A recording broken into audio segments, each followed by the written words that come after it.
Assalamualaikum warahmatullahi wabarakatuh. Alhamdulillahirrabbilalamin. Assalatu wassalamu ala asyrafil anbiya'i wal mursalin wa ala alihi wa sahbihi ajma'in. Subhanaka la ilma lana illa ma 'allamtana innaka antal alimul hakim. La haula wala quwata illa billah. Amma ba'd. Pengerusi, Tuan Imam, Akhi Khairuddin, tuan-tuan dan puan-puan dirahmati Allah. Jadi alhamdulillah kita panjatkan syukur pada Allah Jalla wa Ala. Kita dapat meneruskan pengajian pada malam yang bahagia ini. Okey, baik. Malam ni kita akan masuk dalam bab yang ke-9 ya. Tertinggal tasyahud awal. Jadi ada yang baca tahiyat. Betul lah ini. Kita bincang bab ni kot. Betul dah nombor 9 ya. Ada yang baca tahiyat. Tahiyat tu sempena dengan lafaz yang pertama itulah at-tahiyatu. Dan cuma biasanya dalam kitab disebut at-tasyahhud. Sebagaimana kalau dalam doa yang awal tu boleh dibaca doa iftitah dan juga doa istiftah. Cuma biasanya dalam kitab dia sebut doa istiftah. Tapi boleh juga doa iftitah, ya. Jadi kalau saya sendiri, saya biasa dengan sebutan tasyahud. Tasyahud awal ataupun bolehlah baca tahiyat. Okey, itu tak ada masalah lah, itu hanya nama je. Sebagaimana nama hauqalah ataupun haulaqah.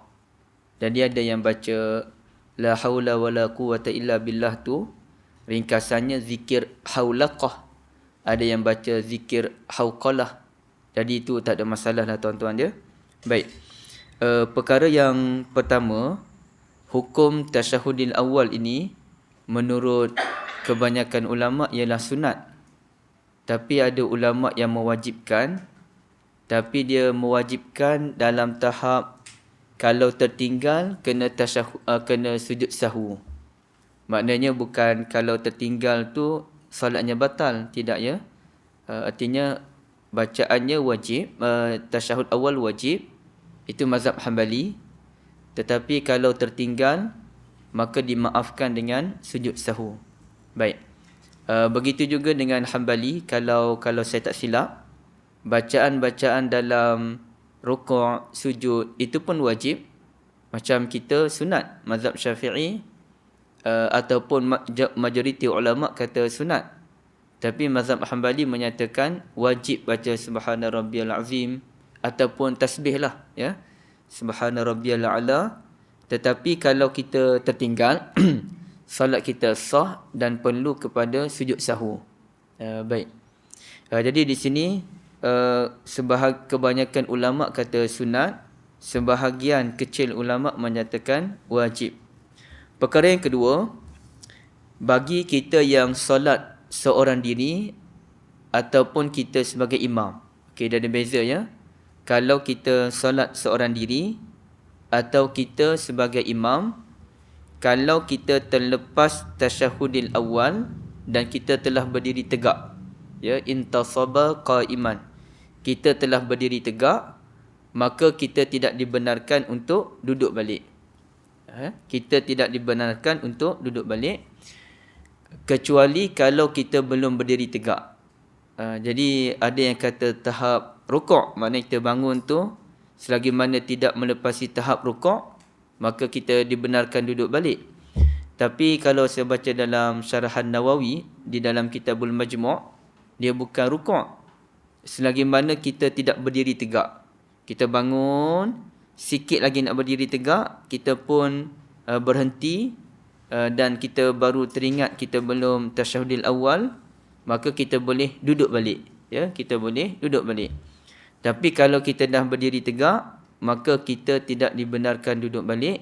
Dan kalau kita duduk balik, maka salat kita batal kecuali kita jahil tentang hukum tersebut.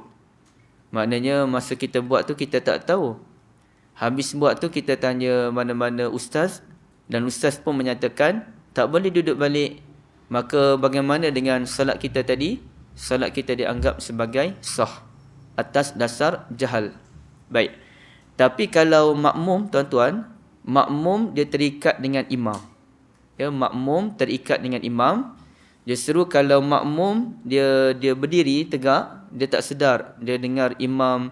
Kadang-kadang imam ni dia silap cara. Dia nak bangun sujud ke tasyahud awal tu sepatutnya pendek takbirnya, Allahu Akbar. Tapi dia baca panjang, Allahu Akbar. Kawan tadi pun terus je berdiri tegak. Dan bila dia berdiri tegak baru dia realise bahawa semua orang duduk tasyahud awal.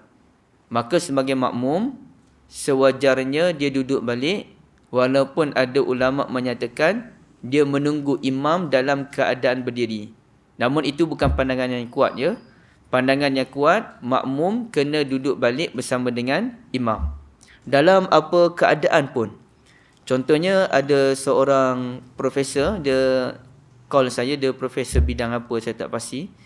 Okay, beliau pun tanyalah, macam mana kalau ada sekali tu seorang tu dia dah rukuk awal. Dia iktidal awal. Mungkin dia tersilap, dia iktidal awal sedangkan imam masih rukuk. Kemudian dia pun turun rukuk balik. Dia dah iktidal tu, imam sedang rukuk, dia rukuk balik. Masa dia rukuk balik tu, imam pun bangun iktidal. Jadi apa hukum solat makmum tadi? Maka insya-Allah solat makmum tadi sah kerana dia nak patah balik jumpa dengan imam. Cuma kalau kita terlajak macam tu dan kita merasakan imam dah nak bangun, kita tunggulah.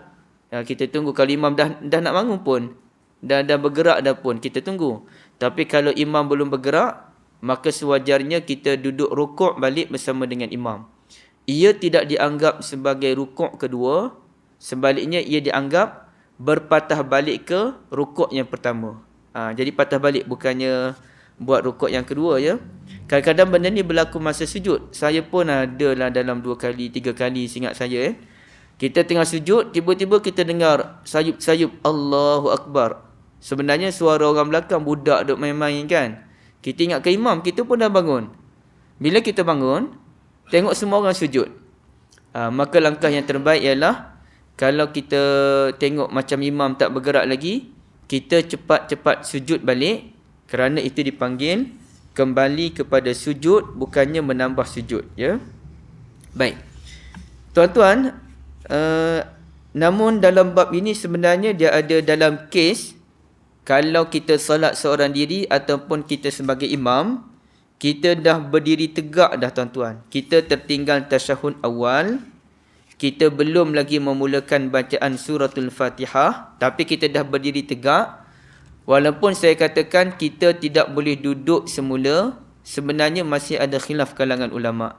Dan benda ini dijelaskan oleh Ibn Utsaimin, kata beliau, wa inna siya at-tashahhud al-awwal, muka surat 44, lazimahur ruju'. Sekiranya dia terlupa tasyahud awal dan dia berdiri, maka sepatutnya dia kena duduk balik. Ya, lazimahur ruju' ni bukan dia boleh duduk semula, saya silap ya. Sekiranya dia terlupa tasyahud awal lalu dia berdiri, maka dia kena duduk balik. Lazimahu tu artinya kena ataupun wajib. Dia kena duduk balik selagi mana dia tidak berdiri tegak. Ya. Sesiapa tertinggal tasyahud awal, dia berdiri, dia kena duduk balik selagi mana dia belum berdiri tegak. Okey. Fa in istatamma qa'iman kuriha ruju'uhu. Sekiranya dia telah berdiri tegak, maka dia dimakruhkan untuk duduk balik. Maknanya ada pandangan ulama yang kata tidak batal, sebaliknya makruh je kalau duduk balik. Tapi saya tengok kalau mazhab Syafi'i dan dipilih oleh Syekh Muhammad bin Saleh Al-Munajjid pun disebut tidak boleh duduk balik kalau dah berdiri tegak, dan kalau duduk balik salatnya batal bagi orang yang mengetahui hukumnya, ya, bagi orang yang mengetahui hukumnya. Maka dalam bab ini sebagai contoh kata Ibn Qudamah, mazhab Syafi'i clear, Dah berdiri tegak tak boleh duduk balik. Dan ini juga pandangan Syekh Muhammad bin Salih Al-Munajjid, ulama mutaakhirin yang semestinya bermazhab Hanbali. Dan kita cuba tengok dalam muka surat 45 tu, ini kata Ibn Qudamah Al-Maqdisi mazhab Hanbali, zakarahu ba'da syuru'i fil qira'ah fala yajuzu lahu ar-ruju'. Jika dia teringat bahawa dia belum tasyahud selepas dia memulakan bacaan, maka dia tidak harus duduk semula, dia perlu meneruskan salat. Ini bagi Ibn Qudamah, beliau kata kalau belum mula bacaan, maka tak boleh, kalau kita dah berdiri, masa tu kita dah mula bacaan. Kalau kita dah mula bacaan Fatihah, maka kita tidak dibenarkan duduk balik.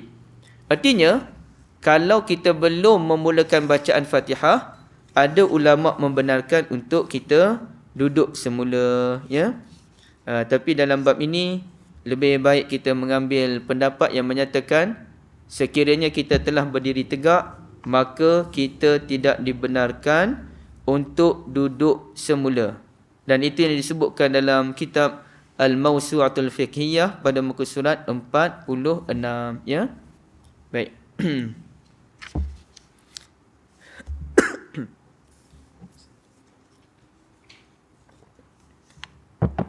Yang kedua, membaca surah yang sama pada rakaat pertama dan kedua. Boleh ke tak boleh? Belum bincang ni yang tajuk ni.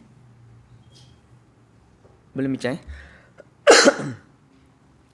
Kawan saya dulu senior tuan-tuan, ya. Senior dalam berapa tahun? 3 tahun lebih kurang.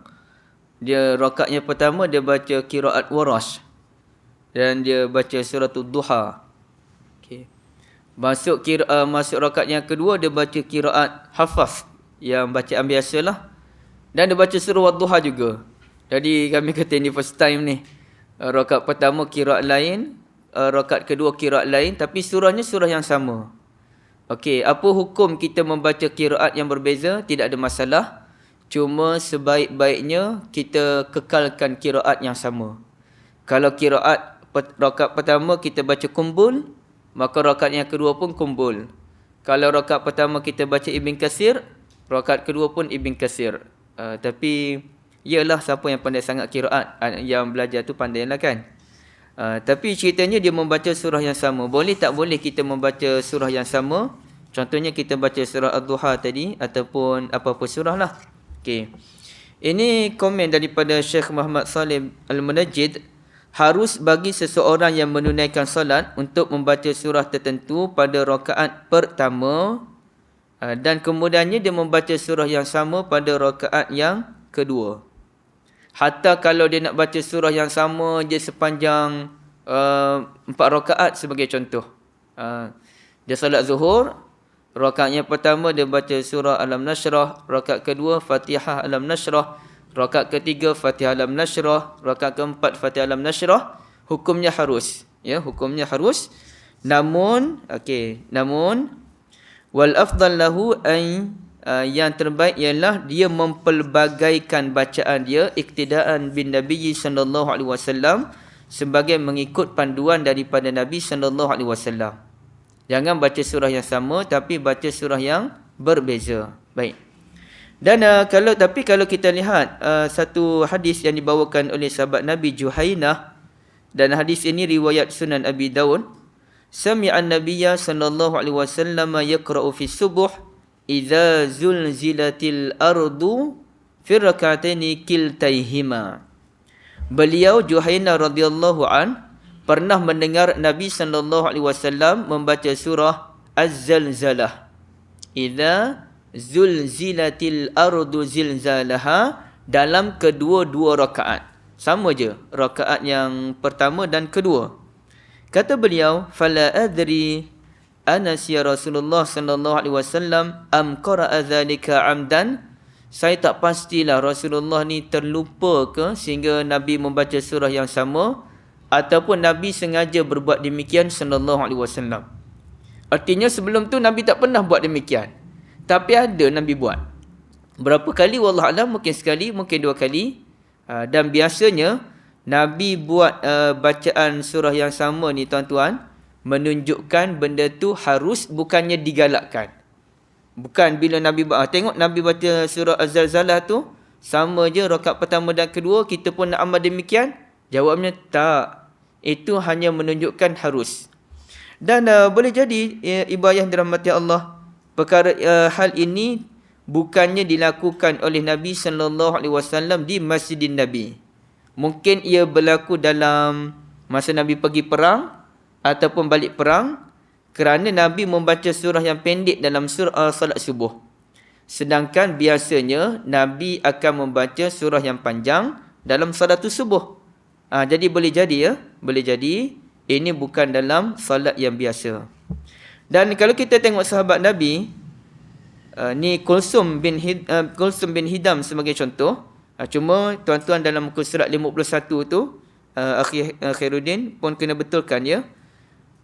Pada perenggan yang kedua, saya tertukar. Saya kata Kulsum berbuat demikian ketika mengimami solat di Masjid Quba. Sebenarnya bukan ya. Yang buat di Masjid Quba tu orang lain. Siapa ya? Ubay bin Ka'ab ke siapa? Kulsum tu dia buat semasa dia memimpin ekspedisi ketenteraan.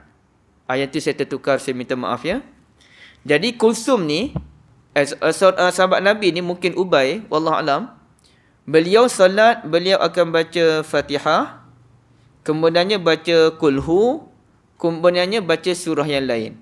Contohlah Al-Fatihah, Qul huwallahu ahad, dan kemudiannya disambung dengan surah Al-Fajr sebagai contoh. Rakaat yang kedua Fatihah, Qulhu, dan disambung dengan surah Al-Balad sebagai contoh. Jadi dia baca surah yang sama, yakni suratul Ikhlas dalam kedua-dua rakaat. Satu. Kulsum bin Hidam radhiyallahu an pula, beliau memimpin ekspedisi ketenteraan syariah, bukannya ketenteraan skala besar ni, tapi ini pasukan perisik ataupun perang kecil-kecilan. Kulsum bila dia jadi ketua, maka dia yang layak jadi imam. Bila beliau jadi imam radhiyallahu an, beliau baca suratul Fatihah, beliau baca surah, contoh sahaja ya, suratul Syams, kemudian beliau susuli dengan surah Al-Ikhlas. Rakaat yang kedua Fatihah, yang kedua contoh Al-Lail, dan diikuti dengan suratul Ikhlas. Ada terbalik dengan sahabat Nabi tadi. Sahabat Nabi tadi Fatihah, Kulhu, surah. Beliau pula Fatihah, surah, Kulhu. Tapi ceritanya beliau mengulang Kulhu tu dalam dua rakaat yang sama.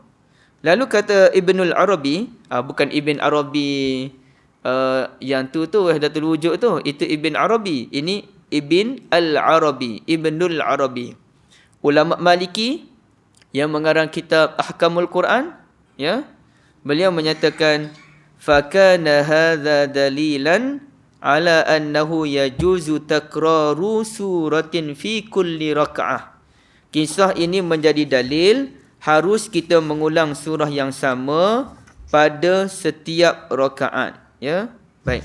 Dan jumhur ulama yang terdiri daripada Hanafiyah, Asy-Syafi'iyah, Hanabilah menyatakan tiada masalah bagi orang yang salat mengulang surah yang sama pada rakaat yang kedua. Tidak ada masalah. Cuma ia menyalahi sunnah. Ya, ia menyalahi sunnah ataupun khilaful aula, ia menyalahi perbuatan yang lebih utama. Yang lebih utamanya kita baca surah yang berbeza, tapi sekarang ni kita baca surah yang sama, ia khilaful aula. Tuan-tuan dan puan-puan,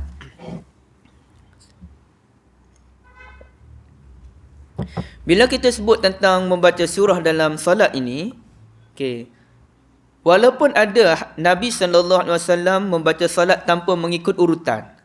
Contohnya pernah Nabi salatul tahajud dan diikuti oleh Huzaifah bin Al-Yamani radhiyallahu anhuma. Huzaifah orang mana ya? Khairuddin? Tuan-tuan, Huzaifah bin Al-Yamani orang mana? Saja tanya. Orang mana ibu? Yaman. Saya dengar sebut Yaman. Tuan-tuan macam mana? Beliau bukan orang Yaman ya. Al-Yaman tu bukan gelaran. Kalau gelaran Huzaifah Al-Yamani. Tapi beliau bukan Huzaifah Al-Yamani. Ini satu kesilapan lah yang biasa dilakukan sebahagian orang ya. Dia sebut Huzaifah Al-Yamani. Sebenarnya bukan. Namanya Huzaifah bin Al-Yaman. Al-Yaman. Bukan Al-Yamani. Al-Yamani itu ada ya kat belakang kan? Dia nisbah. Al-Yamani artinya orang Yaman. Tapi ayah dia ni Al-Yaman ataupun nama sebenarnya Husail. Husail. Ataupun Hasan. Baik. Jadi Al-Yaman tu bukan kerana beliau berasal dari Yaman. Beliau orang asli Mekah. Bukan orang asli yang ni. Orang asal Mekah maksudnya. Ya? Orang asal Mekah. Baik. Jadi Huzaifah kata, rakaat yang pertama Nabi SAW baca surah Fatihah. Diikuti Al-Baqarah. Kemudiannya An-Nisa dan Ali Imran. Sepatutnya Baqarah, Ali Imran, An-Nisa kan? Lepas Baqarah, Ali Imran. Kemudian An-Nisa. Tapi pernah Nabi solat tu, Nabi baca Baqarah dulu, An-Nisa, Ali Imran. Maka di situlah ulama kata, kalau kita tak ikut urutan surah pun tak apa. Kerana urutan surah ni bukannya wahyu dan bukannya ajaran Nabi SAW. Yang surah ni yang kita duk tengok ni Fatihah, Baqarah, Ali Imran, Nisa, Maidah, An'am, A'raf, Anfal, Taubah, Yunus, Hud dan sebagainya tu sampai Al-Ikhlas, Al-Falaqun Nas, ini semua ijtihadus sahabah yang menyusun surah tu. Itu bukan datang daripada Nabi SAW. Itu pandangan segelintir kecil ulama. Namun pandangan kebanyakan ulama dan insya-Allah pandangan ini yang lebih sahih ialah susunan surah itu memang diajar sendiri oleh Jibril alaihi salam kepada Nabi SAW dan itulah yang memang ada di sisi Allah Azza wa Jalla. Yang mula Fatihah, Baqarah, Ali Imran tu sampailah surah An-Nas. Baik. Perbuatan Nabi yang membaca tidak mengikut urutan itu kata ulama sekadar menjelaskan boleh berbuat demikian namun bukan galakan. Bukan digalakkan. Tapi bolehkah kita kadang-kadang rakaat pertama kita baca surah, contohlah kita baca surah At-Tin, tadi bukan At-Tin lah, kita baca surah At-Takasur, rakaat yang pertama At-Takasur, sepatutnya lepas At-Takasur tu kena surah ke depan. Al-Asr ke, Al-Humazah ke, Al-Fil ke, Quraisy ke, Ma'un, Kausar dan sebagainya. Tapi kali ni lepas kita baca Takasur, rakaat yang kedua kita baca Az-Zalzalah. Kita ambil surah Az-Zalzalah, surah ke belakang. Adakah ia dibolehkan? Jawabnya dibolehkan namun khilaful aula. Menyalahi perkara yang lebih baik. Yang lebih baik kena ikut urutan. Baik. Yang kedua, bila kita kata ikut urutan, maka ikut urutan ni kalau boleh, lepas Ad-Duha, rakaat yang kedua Alam Nashrah. Okey. Ataupun lepas kita baca Al-Ma'un, lepas tu kita baca Al-Kausar. Lepas kita baca Al-Falaq, kita baca An-Nas. Itu yang baik. Satu. Tapi yang kedua, kalau kita baca tak ikut urutan demikian pun tak apa. Yang penting kita baca surah selepasnya. Contohnya, biasa kita baca dalam salat sunat subuh, salat sunat maghrib, salat sunat tawaf bagi siapa yang pergi ke Mekah. Kita baca rakaat yang pertama kuliah, rakaat yang kedua kulhu. Sedangkan antara kuliah dan kulhu tu dipisahkan dengan dua surah. Yang namanya suratul Nasr dan juga suratul Masad. Tapi walaupun ia dipisahkan oleh dua surah, namun tidak mengapa kerana surah kuliah dan kulhu ada kaitan antara satu sama lain. Jadi bila dia berkait itu, tidak ada masalah. Ya? Baik. Dan apa-apalah kalau surah tu ada kaitan boleh. Masalah yang berlaku bagi sebahagian imam ialah rakaat yang pertama dengan rakaat yang kedua tidak ada kaitan. Itulah masalah yang besar. Ya? Rakaat yang pertama baca surah sekian-sekian-sekian. Rakaat yang kedua baca surah yang langsung tak ada kesinambungan dengan rakaat yang pertama tadi. Contoh pada pagi tadi. Tak ada orang tengok pun kan. Rakaat yang pertama baca surah An-Naba ayat 1 hingga 40. Oh memang syok lah panjang. Inna Qur'an al-fajri kana mashhuda. Salat subuh yang dihiasi dengan Al-Quran itu disaksikan oleh malaikat. Tapi bila masuk rakaat yang kedua, dibaca surah Al-Qadar ataupun Al-Lahab. Al-Lahab kan masad lebih tepatnya, saya lupa dah. Al-Lahab kot. Jadi dia Al-Masad kot. Dia baca suratul Masad ataupun dia baca surah Al-Qadar. Jadi jauh beza tu. An-Naba ni cerita tentang hari kiamat. Dia bukan, dia yang lebih besar. An-Naba ni tentang kejadian alam, disusuli kiamat, dan kemudiannya barulah ada unsur akhirat. Baru ada unsur akhirat. Baik.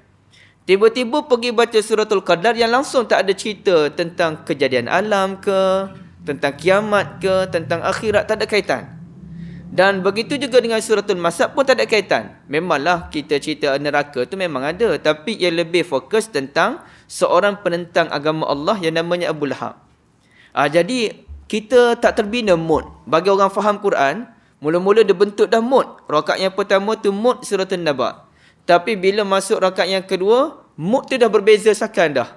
Jadi tak boleh nak teruskan dengan mood yang ada. Okey. Tapi kalau salat subuh Jumaat, kita tengok panduan Nabi SAW, rakaat yang pertama sajadah. Itu juzuk berapa tu? Juzuk 21. Maka surat 415. Tapi rakaat yang kedua suratul Insan, itu juzuk 29. Jauh tu, 21 dengan 29. Tapi ada kaitan antara satu sama lain. Itu cerita tentang kehebatan Allah Azza wa Jal. Ada cerita tentang akhirat. Ada cerita tentang penyesalan ahli neraka. Ada cerita tentang kegembiraan orang yang beriman. Kedua-duanya sama antara surah Sajadah dengan suratul Insan. Maka mood itu dibina dengan baik. Maka di sini penting untuk kita memastikan kesinambungan maksud antara rakaat yang pertama dengan rakaat yang kedua, tuan-tuan. Bukan ikut dan je. Rakaat pertama baca sekian-sekian. Rakaat yang kedua, alamak, tak ada kaitan. Mana dah. Baik. Dan satu lagi, perkara yang penting ialah kita tidak wajar mengambil ayatul Quran secara tergantung. Sama ada kita mula dalam keadaan tergantung, tak tahu dia punya hujung pangkalnya, dan kita berhenti pun dalam keadaan tergantung. Ini satu benda yang tidak wajar, tuan-tuan. Sebab itu sebahagian ulama, saya tak tahu ini pandangan sebahagian ke, pandangan jumhur ke, menyatakan lebih baik kita baca surah pendek yang dibaca penuh daripada kita baca surah yang panjang tapi tak habis, ataupun saya merasakan daripada kita membaca surah dalam yang panjang dalam keadaan tergantung. Contohnya macam mana, tuan-tuan ya? Okay, kadang-kadang sebahagian orang imam dia hafal suratul Mulk. Ya, dah hafal suratul Mulk. Maka dia pun nak salat dengan suratul Mulk. Tapi macam mana cara dia salat?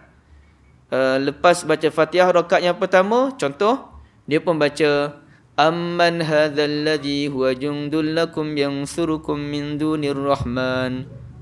Macam mana tiba-tiba amman hadzal ladzi? Jadi ini cerita tentang mana dia punya awal dia. Cerita tu bermula cerita apa sebenarnya? Kenapa tiba-tiba amman hadzal ladzi? Ahlan akhi Ashraf.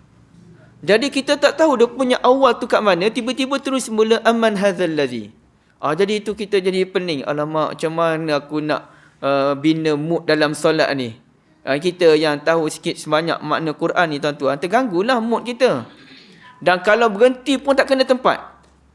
Kadang-kadang orang tu berhenti, tak habis lagi cerita tu, dia dah berhenti dah. Kita pun alamak, macam mana ni? Masuk rakaat yang kedua, dia tak sambung cerita tadi.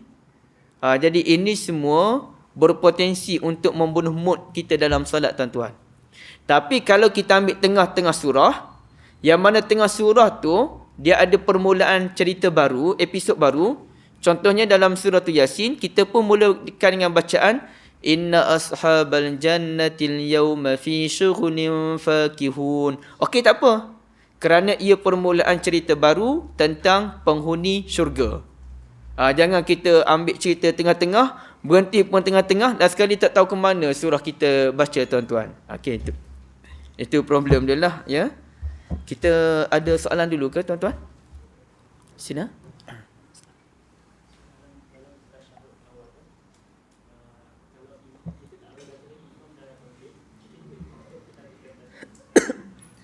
Jazakumullah khairan. Kita tengah tasyahud awal, belum habis lagi, imam dah bangun. Kita nak ikut imam ke ataupun kita habiskan tasyahud?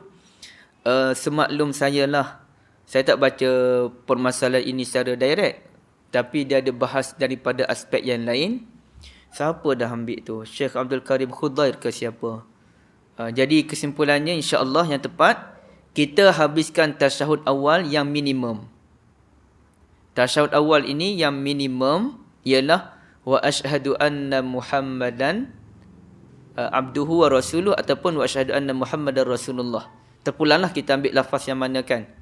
Jadi contohnya kita tengah baca asyhadu an la ilaha illallah, imam dah bangun. Kita pun cepat-cepat, jangan lambat-lambat.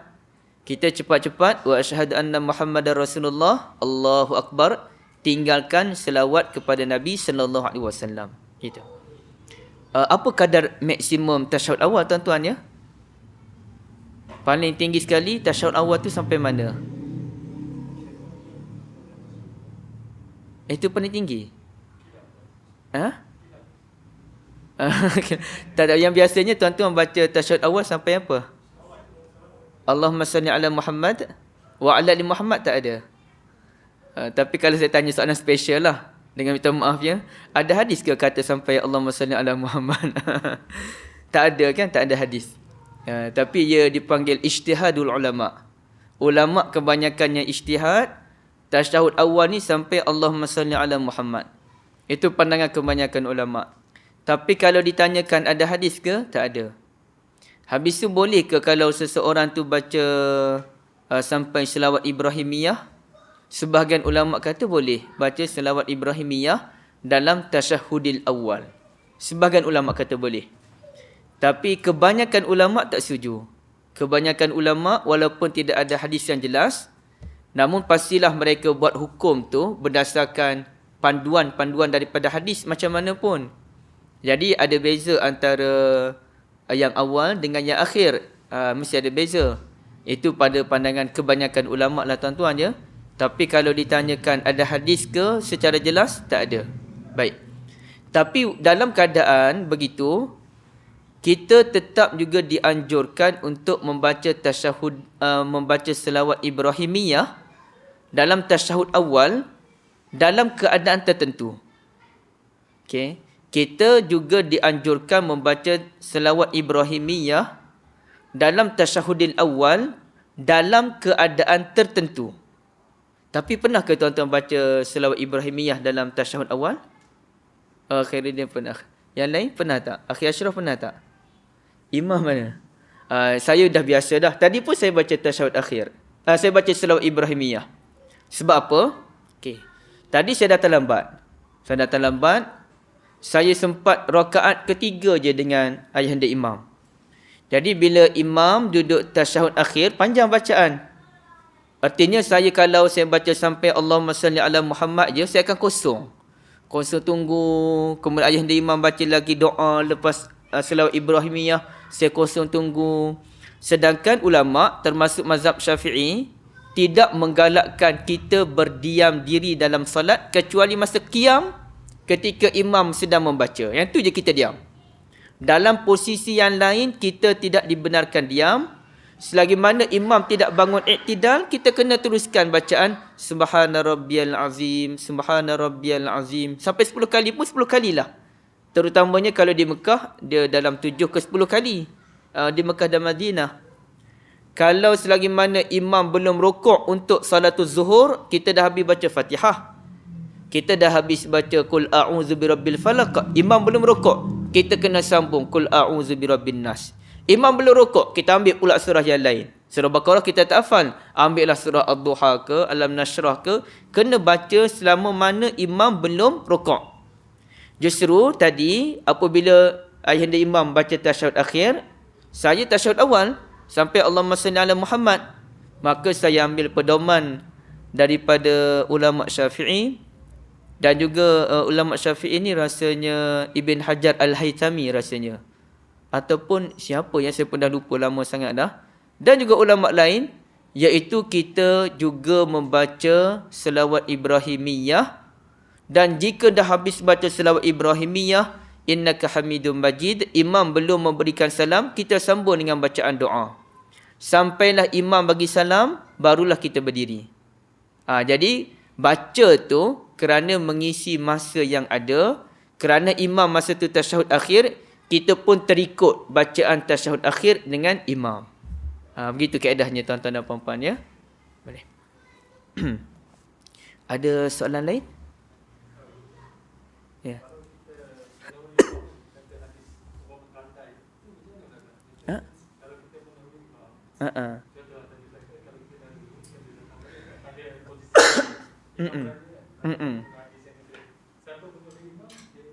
Himar.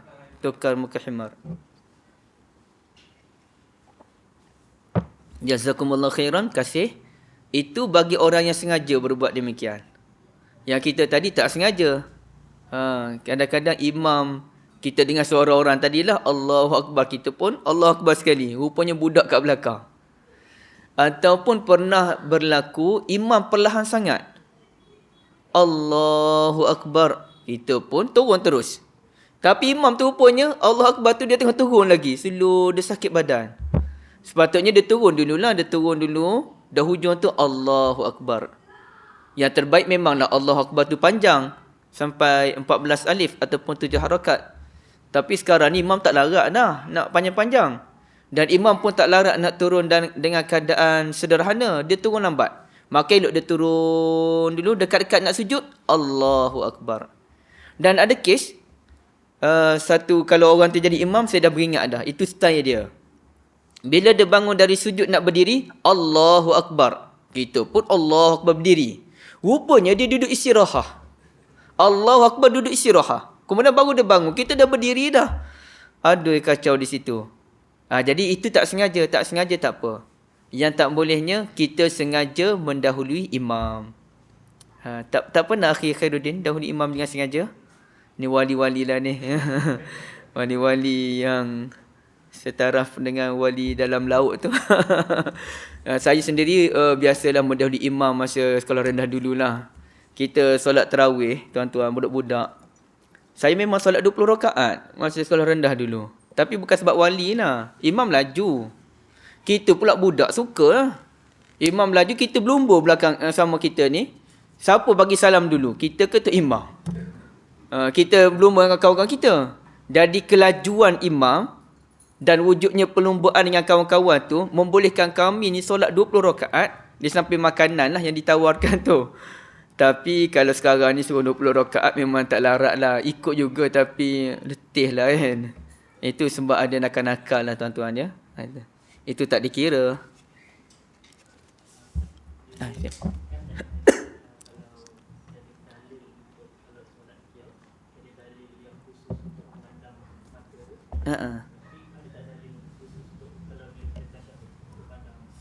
Oh, dia tidak ada satu dalil yang sarih dan sahih.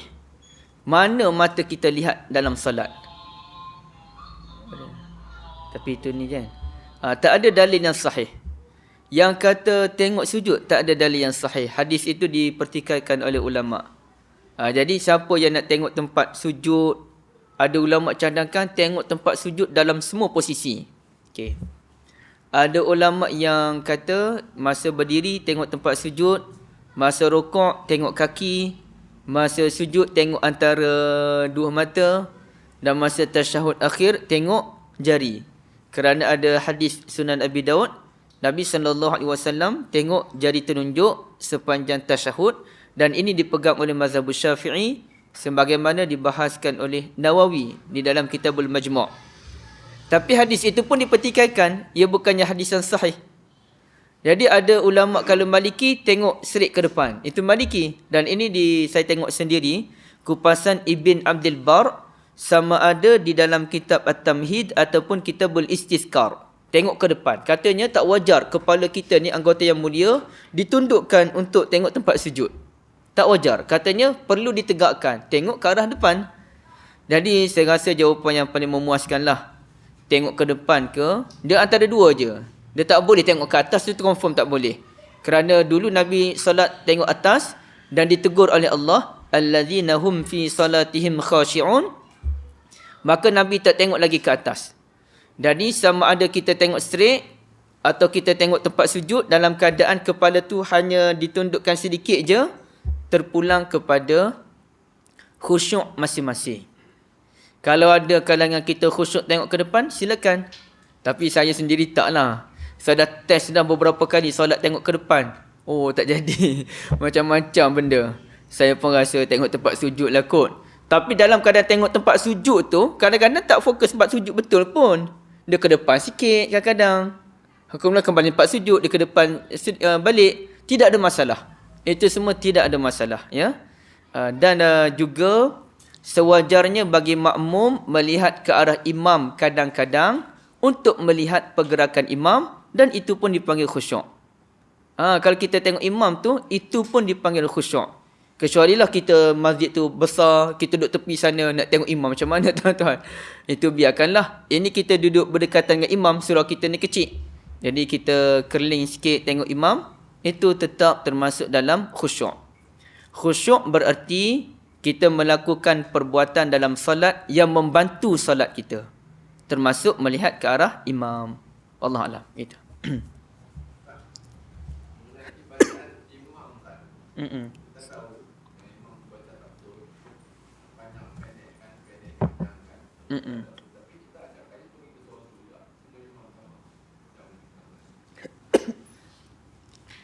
Terima kasih. Jazakumullah khairan.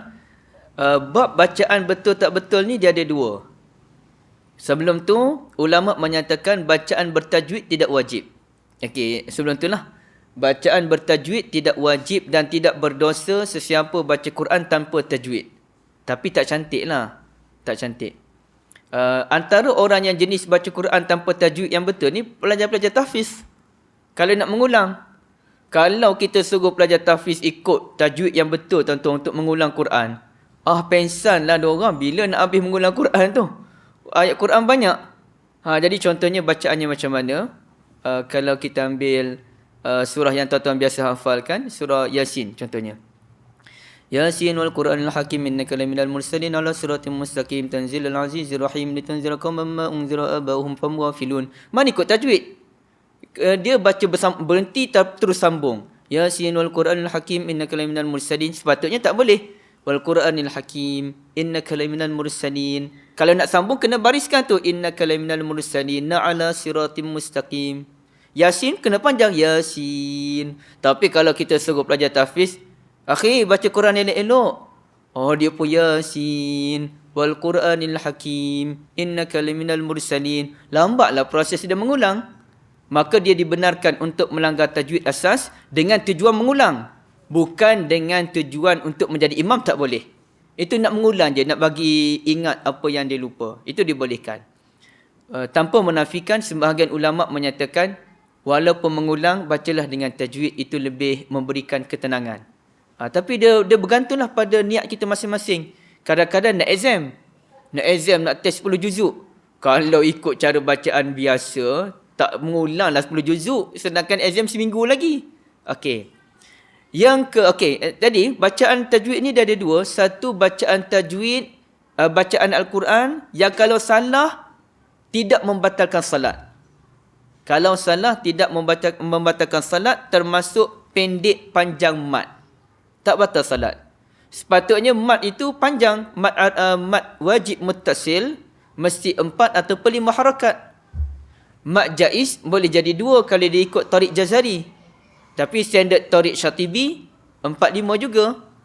Okey, tapi kalau dia tunggal langgang, sekejap mat wajib 2 harakat, sekejap mat wajib 4 harakat, sekejap mat wajib 5 harakat, tidak ada masalah. Ia tidak membatalkan salat, namun orang itu tidak layak menjadi imam sebenarnya. Kecuali tak ada orang dah, dia seorang je yang ada yang jenis kaki surau, dia seorang je yang diharapkan, dia bolehlah jadi imam dengan keadaan dia mesti betulkan bacaan dia. Tapi ada juga yang kedua, bacaan yang mana membatalkan salat. Membatalkan salat ni contohnya, orang baca siratal ladzina an'amta alaihim. An'amta, dia baca an'amtu. Itu batal salat kerana mengubah makna. Tapi kalau dia tertukar baris, tidak mengubah makna, tak batal salat. Contohlah kita ni, orang panggil apa, 2-3 orang tu memang orang yang baru masuk Islam, baru belajar Quran. Dia tak baca Ar-Rahmanir Rahim, dia baca Ar-Rahmanur Rahim. Ar-Rahmanu dia baca. Itu tidak mengubah makna. Baca Ar-Rahmanur Rahim ke, baca Ar-Rahmanir Rahim ke, ataupun Maliki Yaumiddini. Kalau nak sambungkan Maliki Yaumiddini iyyaka, dia baca Maliki Yaumiddinu iyyaka, itu tidak mengubah makna, salatnya sah, namun dia hilang kelayakan untuk menjadi imam. Tapi kalau dia ubah makna je an'amtu alaihim, maka salatnya batal. Maka dalam kes ini itulah jawapan saya. Kalau ubah makna, salatnya batal. Kalau tak ubah makna, dia kena betulkan bacaan dia. Tapi kalau tetap bacaannya tak betul, dia hilang kelayakan menjadi imam. Kecuali memang tak ada orang layak jadi imam, bolehlah dia teruskan. Allah A'lam.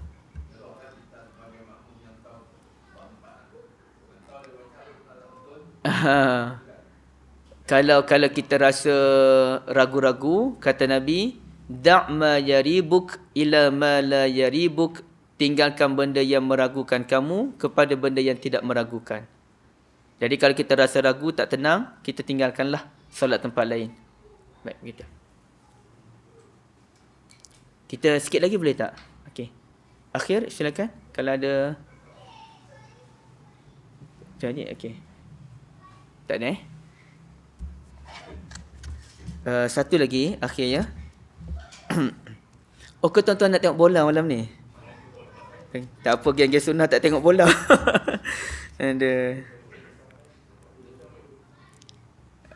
Ada bola malam ni kan? Tak apalah. Tengok bola pun tak berdosa pun. Tapi yang ni tak payahlah. Agak jadi panjang pula. Saya nak tutup teruslah ya. Dia dalam sebagai akhir lah. Ini saja yang penutup tak ada kaitan dengan tajuk. Dia menariknya tuan-tuan ya. Dulu-dulu adalah grup-grup pejuang akidah ni. Grup pejuang akidah ni dia nak memperjuangkan akidah yang betul. Tapi dia jadi ekstrim. Okay. Dalam keadaan dia ekstrim ni, dia telah mengkafirkan aliran lain.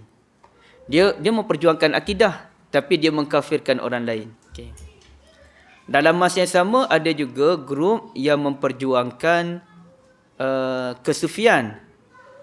Tapi dalam keadaan dia memperjuangkan kesufian, memperjuangkan akhlak yang baik, tutur kata yang baik, banyak zikir, banyak selawat kepada Nabi SAW. Geng-geng sufi ni banyak selawat je. Dan kita pun banyak selawat dalam majlis hadis, selawat tanpa putus. Tapi mereka selawat dalam keadaan agak keterlaluan, melebihi zikir-zikir yang lain secara keterlaluan. Baik. Tapi dalam keadaan mereka memperjuangkan sufi, mereka lah orang yang tidak menjaga mulut mereka daripada mengeji orang lain. Nampak tak dia punya kontradiksi di situ, percanggahan. Orang yang memperjuangkan akidah suka mengkafirkan orang. Bukan semua ya, sebahagian maksud saya. Ada. Ada orang yang memperjuangkan kesufian dan tarikat, tapi suka merendahkan orang lain. Sehingga menganggap orang lain ni macam haiwan, yang tidak ada nilainya.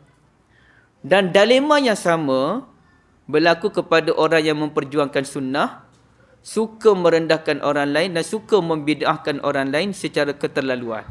Bukan secara ilmiah, bukan secara damai dan mengajak orang kepada sunnah dengan cara yang lunak. Jadi kita, kalau kita memperjuangkan sunnah, sunnah tu hanya daripada sudut perbuatan, amalan, solat dan sebagainya, bukan sunnah daripada sudut dakwah. Jadi ini pun kacau tuan-tuan ya, ini pun kacau. Dan sepatutnya kita kena hati-hati. Saya maklum tuan-tuan semua ni pencinta sunnatun Nabi SAW. Maka sunnah tu mesti meliputi ke semua aspek tadi. Dalam keadaan kita cuba seboleh mungkin solat dalam keadaan sunnah. Dan di sini memang lainlah cara solat tuan-tuan dengan solat di tempat yang lain.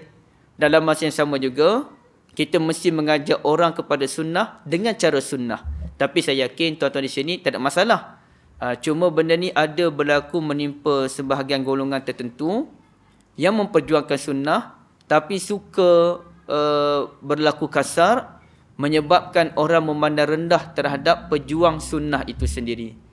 Sedangkan sunnah ini dia syamilah, dia merangkumi segala aspek tutur kata, perbuatan, bukan hanya daripada aspek salat semata-mata, ya.